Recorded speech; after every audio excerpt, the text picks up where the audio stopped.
మనోరంజన news ప్రతినిత్యం పైన సహాయము పూర్తి స్థాయిలో చేస్తామని కొంతేదో చేసి ఆ కొంత కూడా పూర్తి స్థాయిలో ఆయనకు చేరలేదు. ఆ చేరకపోయేసరికి నివ్వెరపోయి ఇదే ఇట్లా చేసిందని నేను భయపడ్డాడని చెప్పి చెప్తా ఉన్నాను. 100% బయటికి రానివ్వండి. నేను చెప్తా ఉన్నా నా మీడియా మిత్రుల ముందల ఇది రికార్డ్ చేసి లైవ్ చేయండి చెప్తాను, తప్పేం కాదు. నేను ఏదైనా తప్పు చేసి ఉంటే నేను రాష్ట్రానికి మంత్రి అయినంత మాత్రాన నేను చట్టానికి నేను అతిథుడిని కాదు. నేను సిద్ధంగా ఉన్నా, ఏ శిక్షకైనా సిద్ధంగా ఉన్నా. కానీ ఒకటి మాత్రం చెప్పగలుగుతా, ఈ విధంగా శవం మీద రాజకీయాలు చేసి లబ్ధి పొందాలని అనుకోవడమే పెద్ద తప్పు.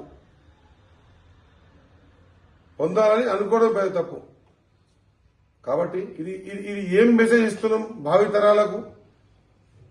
ఏం జరిగినా కూడా మన రాజకీయ లబ్ధి కోసం ఎంతవరకైనా మనము దీన్ని వాడుకోవాలని మెసేజ్ ఇస్తున్నామా?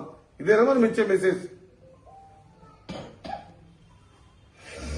అర్థం చేసుకుని నడుచుకోవాల్సిన అవసరం ఉంది. నిజం నిప్పు లాంటిది, దాన్ని ఎవ్వడు ఆపలేడు.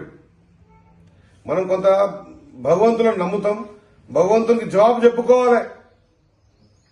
జీవనం ఆ విధంగా ఉండాలి. ఆ విధంగా ఉండి జీవితం గడిపితే సార్థకతమైన జీవితం అవుతుంది. ఇట్లా ఏ కారణం లేకుండా ఎక్కడో బ్లేమ్ చేసి రాజకీయ లబ్ధి కోసం చేసేటువంటి ఈ తతంగం తర్వాత క్షోభను గురి చేస్తుంది. అది గురి చేసినప్పుడు మీకు అప్పుడు తెలుస్తుంది ఆ బాధ అనేది. కాబట్టి నేను మీడియా మిత్రులతో ఆ కుటుంబానికి ఎవ్వరు హాని చేయలేదు, ఎవరి ప్రోద్భవాలు చనిపోలేదు. ఆయన భయపడ్డాడు అనేది వింటా ఉన్నాం. అది కూడా నేను కాన్ఫర్మ్ గా చెప్పడం లేదు.